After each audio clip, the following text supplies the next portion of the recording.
I had heard that you were the first person to put Lil Herb in the studio. He told you that? I don't know where it came from. I'm not sure. No, I don't think he told me that. I think he said that on Breakfast Club, actually. Yeah. Well, yeah. We was playing around with it, you know what I'm saying, and like recording on the phone, you know what I'm saying. Actually, one of my homeboys was the first person that brought me to a studio. So once he brought me to a studio, I found out Herb knew how to rap. So I'm like, all right, we finna bring Herb to the studio, you know what I'm saying. So then me and Herb just started doing our thing. And we was kind of like the youngest people out of the neighborhood that was rapping, so I guess we kind of connected more to the younger crowd, you know what I'm saying? And yeah. I mean, when you guys first started going, did y'all just take to it naturally, or were y'all kind of whack in the beginning? I'm gonna say we had my flow patterns wasn't as on point. I wasn't as good as I was now. I know that for a fact, you know what I'm saying? Herb was good, man. Herb was good starting off. He caught it right away. Like we both good at different things. Herb was kind of like, he had nice flows. I had nice songs, you know what I'm saying? When you put it together, that shit, you know what I'm saying? I always thought about like the hooks. I do most of the hooks and shit. Like the song titles, like the song, like I like to make a whole song, you know what I'm saying? And Herb is the rap, Herb not rap, you know what I'm saying? He'll rap for 4 minutes, straight on the song, you know? Mm. So you guys kind of started to like learn from each other in a way. Kind of, I would say that, yeah. I mean, do you think it was somewhat of a competition? Like, all right, I'm gonna kill him on this one. Like, I don't know how he looked at it. I never looked at it like that. Really, I'm gonna keep it all the way 1,000. I never really wanted to be a rapper because I never liked I never liked talking to people like that. I was kind of like in the back. I never wanted to even, I didn't want no spotlight on me, no cameras in my face, no people talking to people. So I was playing the back, you know what I'm saying? I never, look, I had to get better at speaking to people, you know what I'm saying? well, yeah, no, I remember our first interview. It was like pulling teeth. Like, remember that? Like, it was like, all right, like I'm going to do this interview, but you're giving me one-word answers for everything, so I got to keep asking questions. Yeah. And I remember, I forgot who it was. I think it was dude from Justice League, who was kind of working with y'all at one point. He was like, "Yo, that was the most Bibbies ever talked ever." Like, and Herb is like the exact opposite, man. He'll talk your ear off all day. So you were just basically just shy. If that's what you want to call it. I just don't talk to new people unless I really gravitate towards them or unless I see something in my, like I like to talk to people that go through the same shit I go through or from the same environment that I'm from, you know what I'm saying?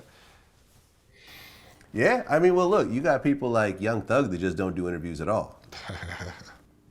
I mean, Weeknd, Drake, like you never see him interview, period. Yeah. So, you know, you got different ways of approaching it. Yeah. But, you know, you and I had some classic interviews though.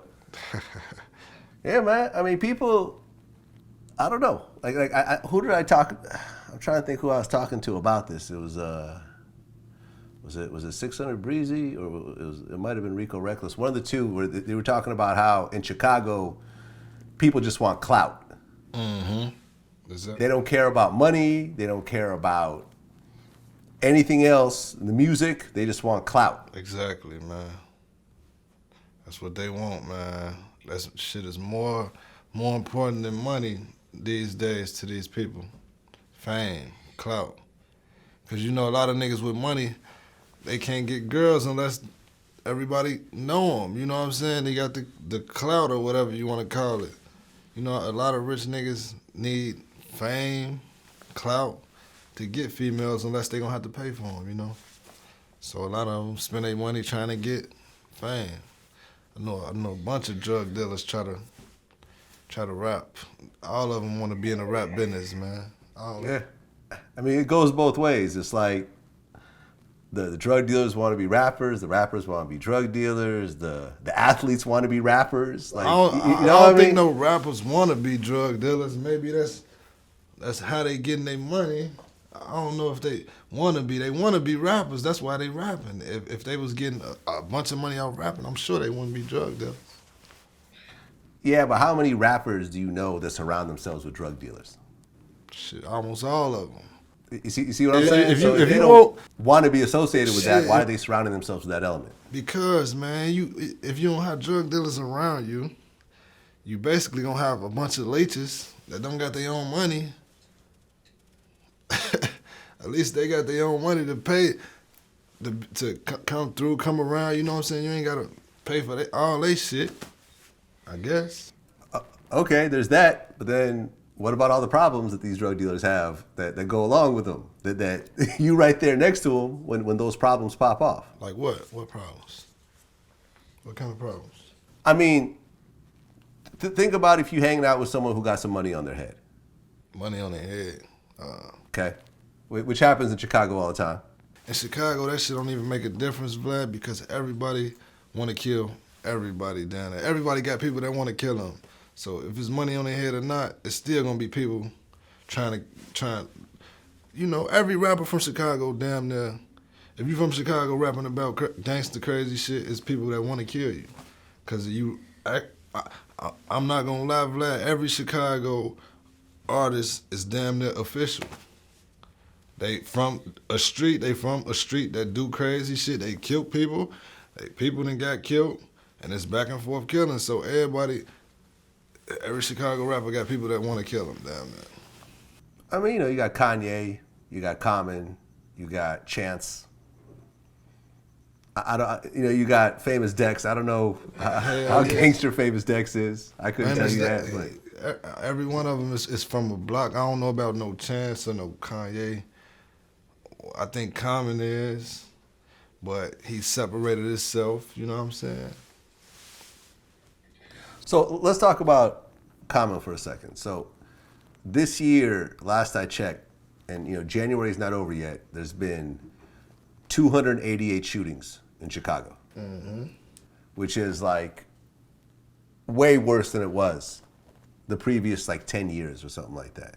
I mean, number one, does that number surprise you at all? Man, I don't know what the fuck going on out there, man. Do you feel like as someone that's been around that, like when you look at 2017, January, and you think about all the years before, like the last 5 years, do you think it's worse now or do you think it's about the same? It's worse, man, because we got the little kids doing the shit now, man. like I ain't gonna lie, like us, we was kind of late with the crazy shit, man. Like 16, 17. These motherfuckers 12, 13 doing the crazy shit, shooting people. I don't know what the fuck going on. So Trump sent out a tweet that said that if Chicago doesn't fix this, he's gonna send in the feds. Shit, sad to say, send them motherfuckers in. And these my people still out there doing the crazy. But shit, that's probably what you need to do. Shit. So if he sent in the feds, if he sent in federal troops to just basically stand on the streets, what do you think will happen?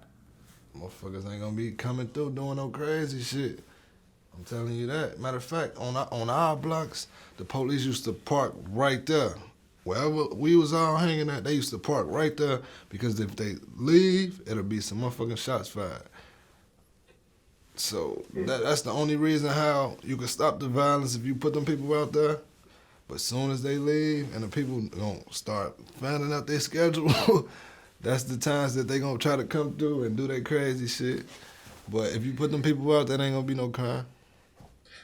Okay, because there was a special on 60 Minutes recently where they showed that in the last year, there's just a much lower police presence. There's less people getting stopped, pulled over, because the police are kind of scared of everyone filming them and it going viral and all the lawsuits and stuff like that. So police aren't pulling over people as much, and they showed the numbers on the shit. I mean, do you see an actual difference with that?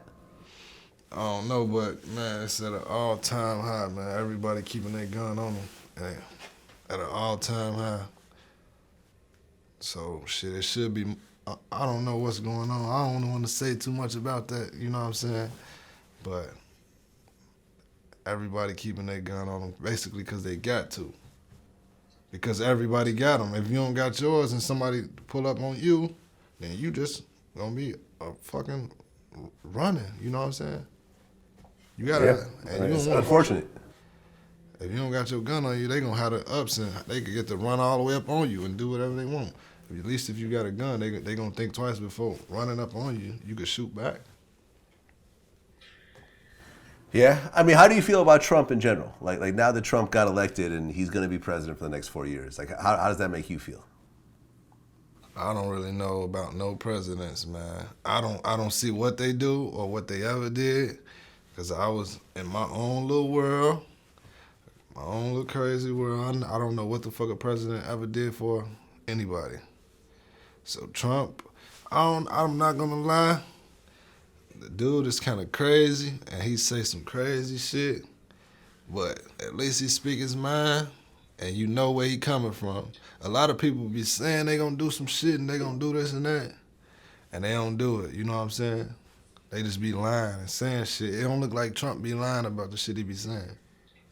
Really? I kind of feel like Trump lies more than pretty much anybody I've ever seen. See, I don't watch TV like that, but I just be hearing other crazy shit that he say. Like what he say, he gonna build a wall, and like he just be saying some crazy shit, and it look like he'll say some crazy shit to make you hate him. You know what I'm saying? And shit, what president do that? All the other ones that I know of is gonna lie to you. Oh, yeah, I'm gonna change this, I'm gonna change that, and next thing you know, what the fuck changed? Nothing. Well, Obama came out of Chicago.